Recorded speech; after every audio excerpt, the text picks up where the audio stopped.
Hoy hablaremos acerca de la metodología de enfriamiento en concreto masivo. Estructuras masivas son estructuras sólidas macizas que se construyen colocando material en grandes piezas o mediante material continuo como el hormigón. Existe una continuidad en este tipo de elementos estructurales de forma que forman un todo que opone su pesadez y masa material a las solicitaciones que actúan sobre ella. Normalmente generan gran cantidad de calor en su construcción. ¿Cómo contrarrestamos el calor que genera la construcción de una estructura masiva de hormigón?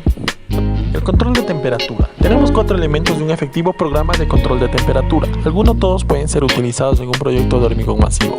El control del contenido del cemento, donde la elección del tipo y la cantidad del material ceméntico puede disminuir la generación del calor del hormigón. El preenfriamiento, donde el enfriamiento de los ingredientes logra menor temperatura al momento de colocar el hormigón. Postenfriamiento, donde la disipación del calor limita la elevación de temperatura en la estructura. Administración de la construcción, donde se hacen esfuerzos para proteger la estructura de las diferencias de temperatura excesivas mediante el empleo de los conocimientos de manipulación del hormigón.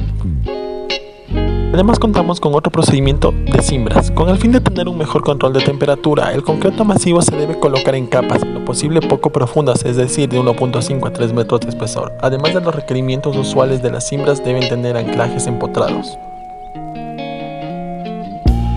Además, para lograr una colocación firme y segura, la profundidad de empotramiento debe proporcionar el anclaje suficiente para soportar el impacto de vaciado del concreto, así como las presiones habituales del concreto durante su vibración.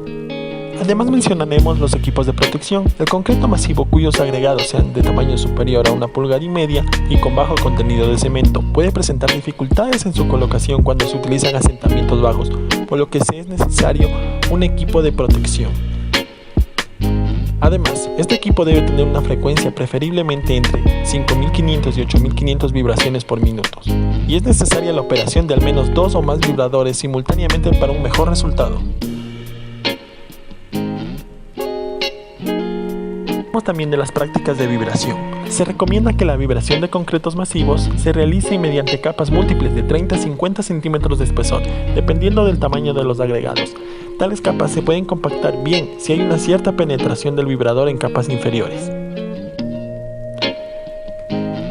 Las capas deben estar constituidas por franjas de 1.8 a 3.6 metros de ancho. El extremo de cada capa superior debe apoyarse entre 1.2 y 1.5 metros en la capa de abajo, de modo que no se muevan cuando vibre la franja adyacente o las capas inferiores. ¿Para qué nos sirven las tuberías embebidas en el elemento de hormigón? El propósito de estas es hacer circular agua fría para la disipación de calor.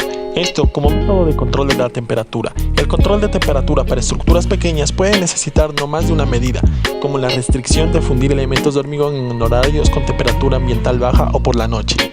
Además, la cuidadosa elección de la granulometría de los agregados, el uso de mayor tamaño de agregado y una eficiente mezcla con bajo contenido de cemento.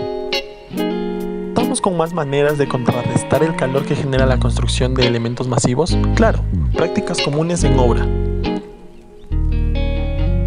Dentro de estas prácticas comunes en obra, que son típicas para controlar los cambios de temperatura de la estructura de hormigón, se tiene el enfriamiento del agua, reemplazo del agua por hielo, almacenar bajo sombra los agregados, programación en horario nocturno, postenfriamiento por tuberías, control de las superficies de enfriamiento, evitar choques térmicos y la protección de los bordes.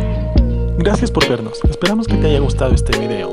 Si quieres conocer más acerca de temas de construcción, te dejamos los enlaces a diferentes canales de nuestra universidad.